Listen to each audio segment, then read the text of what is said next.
વરસાદી માહોલ વચ્ચે સંઘ પ્રદેશ દમણનો દરિયો તોફાની બન્યો છે। મહત્વનું છે કે આજે મોટી ભરતી છે અને મોટી ભરતીમાં દમણના દરિયામાં ભારે કરંટ જોવા મળી રહ્યો છે। ભારે કરંટના પગલે દમણના દરિયામાં તોતિંગ મોજા ઉછળી રહ્યા છે અને દમણના દરિયાના જે પાણી છે તેને પોતાનો કિનારો વટાવ્યો છે અને કિનારો વટાવીને નજીકના જે રોડ છે ત્યાં આવી ચૂક્યા છે। આપ જે દ્રશ્યો જોઈ રહ્યા છો દમણના દેવકા બીચના નમોપથના દ્રશ્યો છે। ખૂબ જ આહલાદક દ્રશ્યો છે, પરંતુ આવા દ્રશ્યો વચ્ચે અહીં આવતા જે પ્રવાસીઓ છે તેમને પણ સાવચેત રહેવું જરૂરી છે, કારણ કે આવા તોતિંગ મોજા ઉછળતા હોય તે વખતે લોકોને જીવનો પણ જોખમ થતો હોય છે। ત્યારે અહીં આવા દ્રશ્યો વચ્ચે કેટલાક જે પ્રવાસીઓ છે અહીં પહોંચ્યા છે, આપણે તેમની સાથે સીધી વાત કરીશું। આપનું નામ?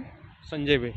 સંજયભાઈ, આવો દરિયો ક્યારેય જોયો છે અને હમણાં શું પરિસ્થિતિ, શું માહોલ છે? દરિયો બહુ તોફાની છે અત્યારે ને આવી રીતે પબ્લિક જે ફોટા ને વિડીયો ઉતારી રહ્યું છે એ થોડું ખતરાકારક છે, એટલે આ રીતે ના કરવું જોઈએ, થોડું સાવચેત રહેવું જરૂરી છે। આપનું નામ? મારું નામ કુલદીપ છે, કુલદીપ ઠાકુર। અને અહીંયા થોડો ફોટો પડાવવાના, વિડીયો પડાવવાના થોડા રિસ્કી છે, વધારે જોખમ છે, થોડો લોકોને સમજીને થોડો આ બાજુ દૂરથી ફોટો વગેરે પડાવવું જોઈએ, વધારે રિસ્કી છે લોકો। આવો દરિયો ક્યારેય જોયો છે? ના, સારું છે જોવા માટે, એકદમ થોડો સરસ છે।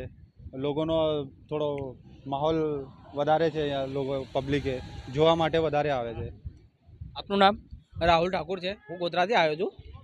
આ દરિયો સારો છે, ટૂંક પર ફોટો વિડીયો બનાવવા માટે થોડોક જખમી છે, ક્યોંકિ એમાં આપણો સમુદ્રમાં બી અંદર જઈ શકે એમ ખતરો છે ટૂંકમાં એમ, એટલે એન્જોય કરવા માટે સારી વસ્તુ છે। અને આમ ટૂંકમાં પહેલી વખત જોઈએ તો મસ્ત લાગ્યો આમ દમણનો દરિયો સારો રીતે છે કે આમ આવા માહોલ વચ્ચે મોટી સંખ્યામાં પ્રવાસીઓ અહીં પહોંચ્યા છે। આપણે હું ફરી એકવાર દ્રશ્ય બતાવવા માંગીશ કે દમણના દરિયામાં હાલ જે પ્રમાણે મોજા ઉછળી રહ્યા છે અને જો કે આ વચ્ચે પ્રવાસીઓ પોતાના જીવને જોખમમાં મૂકીને અહીં સેલ્ફી લઈ રહ્યા છે, ત્યારે પરિસ્થિતિને ધ્યાને રાખીને સંઘ પ્રદેશ દમણ પ્રશાસન પણ એલર્ટ છે। અહીં પોલીસ દ્વારા સતત પેટ્રોલિંગ પણ હાથ ધરવામાં આવે છે અને પ્રવાસીઓને દૂર રહેવાના પણ સાવચેત જે સૂચનો છે તે કરવામાં આવ્યા છે।